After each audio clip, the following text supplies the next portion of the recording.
Mis estimados amigos invisibles, bienvenidos nuevamente al podcast Seguridad y Salud según Alexander Briceño. Hoy les tengo una súper entrevista que mucha gente me pidió, que mucha gente está esperando, y es con una de las representantes de la Organización Internacional del Trabajo en estos momentos, o en este caso LACYE GROENING, que es la encargada de la campaña Safety Day, o mejor conocida nosotros en Latinoamérica como el Día Internacional de la Seguridad y Salud en el Trabajo. Esta entrevista se va a realizar total y absolutamente en inglés, por lo que les agradezco su atención y esperen muy pronto en mi blog una traducción completa, una transcripción completa de esta entrevista. La gente que tenga dudas con respecto a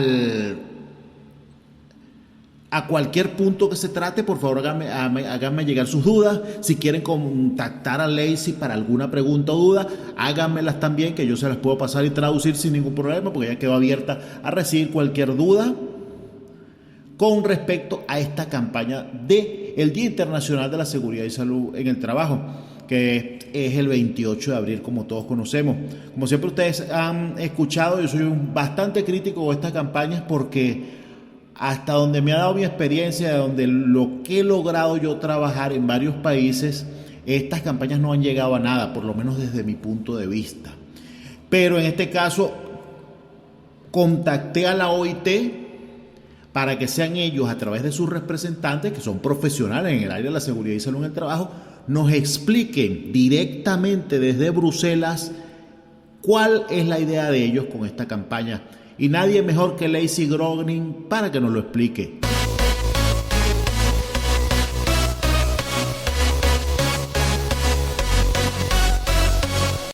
To all my friends and all the people that follow my blog and podcast, this interview is in English. Something very strange for me to do an interview in English, but I contact the ILO and we had today LACYE GROENING, who is going to talk about the ILO campaign for health and safety on the International Safety Day. But nobody is better to say something than LACYE. LACYE, who is LACYE and what you do in health and safety? So I am a technical officer at the International Labor Organization, working in the Labor Administration, Labor Inspection, and Occupational Safety and Health branch. The portfolio of work that I contribute to is mostly on non-communicable diseases, chemicals, COVID-19, and the Safe Day campaign each year. In terms of how I contribute to the Safe Day campaign, I have been very involved in the drafting of the Safe Day report, as well as the summary leaflet that's going along with it, correspondence with our national coordinators, ILO country offices, other social partners, and work on other materials and preparations for the Safe Day. LACYE, about how much people are working in this campaign around the world? We have dozens of people that are working on it. Last year we had quite a few regional and country campaigns that complemented the ILO's main campaign. So I would say dozens of people are contributing in different ways. We're having the report translated here at headquarters into several languages, but then also our partners at the country level are translating into additional national languages. So there's quite a few people involved. That's right. And what's the whole idea with the ILO with this campaign? The whole idea is to look back at, obviously the COVID-19 pandemic has just shown us how important occupational safety and health systems are, and it's really had a huge impact on the world of work and definitely on occupational safety and health. So this year, the report and the campaign is really looking at occupational safety and health systems, the different elements of the system, and how they can work to prevent future crises, to address future crises when they occur. So we're also looking at a lot of examples from the country level of how occupational safety and health responded to the COVID-19 pandemic, looking at kind of best practices, and then looking forward, like how can we be more prepared so that when the next unexpected crisis hits, we will be able to respond, and yeah. Yes, I think the key word in this campaign is resilience. How you can implement resilience in health and safety? Yeah, resilience is definitely the key to this campaign. We're looking a lot at the ILO's Convention 187, which outlines all of the different pieces of an occupational safety and health system. So really to create that resilience, we need all of those elements to be there and to be strengthened. So all of these things will come together to create a resilient system that's able to face whatever crisis comes this way. Okay, that's very good. About resources, what resources does the ILO offer to anyone or any institution or any technician that want to implement this campaign? This year we're producing a report. It's quite comprehensive. We're also producing alongside that a summary leaflet. The report and the leaflet, they have a lot of country examples, lots of resources at the end from other partners. So there's a wealth of links to great resources that anyone can use. We're also creating a PowerPoint presentation. And then we're going to have another event on the day similar to last year. Do you have a day for that report before April 28th or after?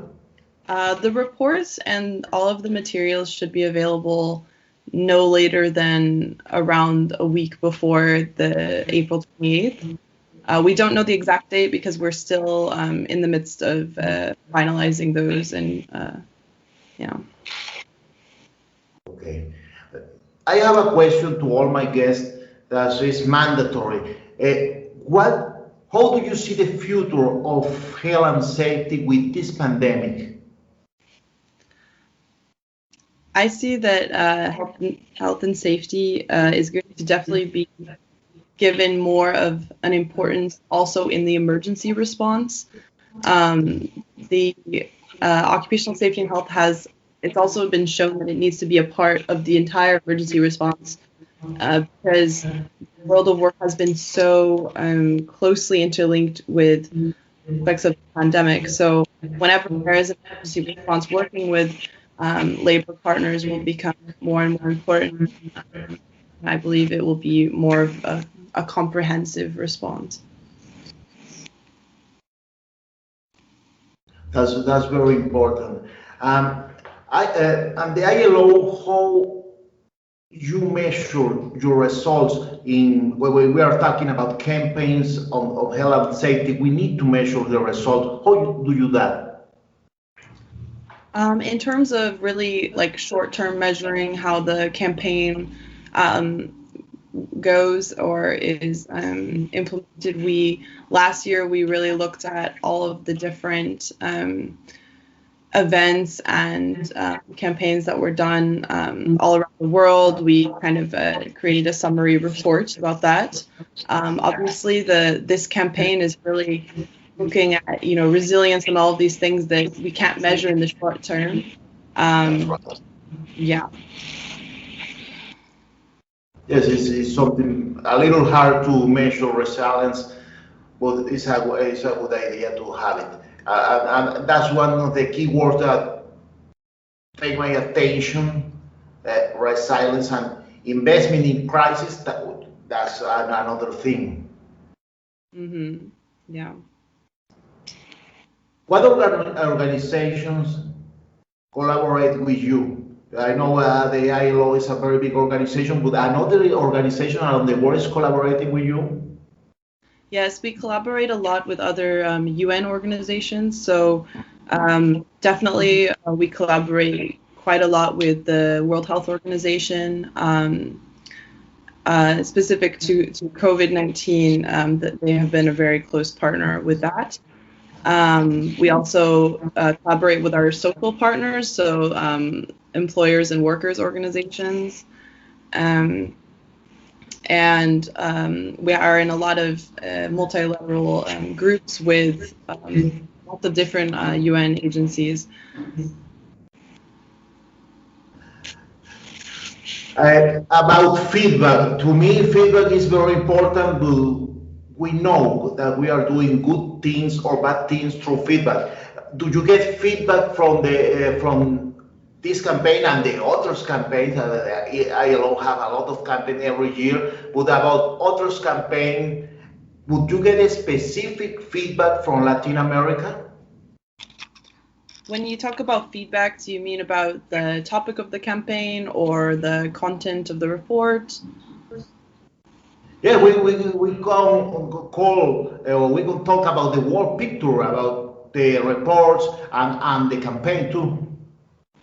Yeah, well, when we create the topic and also the report and other materials, we send it out for consultation from our partners at the country level and all over the world, just to see like comments and also to gather best practices from their regions. So we got a lot of great best practices from the Latin American region, from our partners there, that have been included in the report. So we've had a lot of collaboration throughout the whole process from people all over. Okay. Well, listen, that's all about the question that I have. If you have some final comments and recommendations to all of my listeners, you are welcome to give it to them. Yeah, so the materials and the report, it should be available close to the 28th of April, which will be when we commemorate the campaign.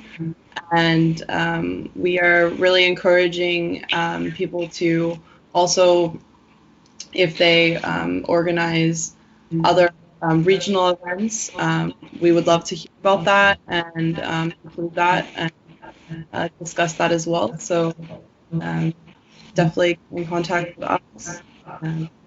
Thank you. Okay, LACYE, thank you very much for the interview. I hope we keep the contact further. Yes, definitely. Thank you so much as well.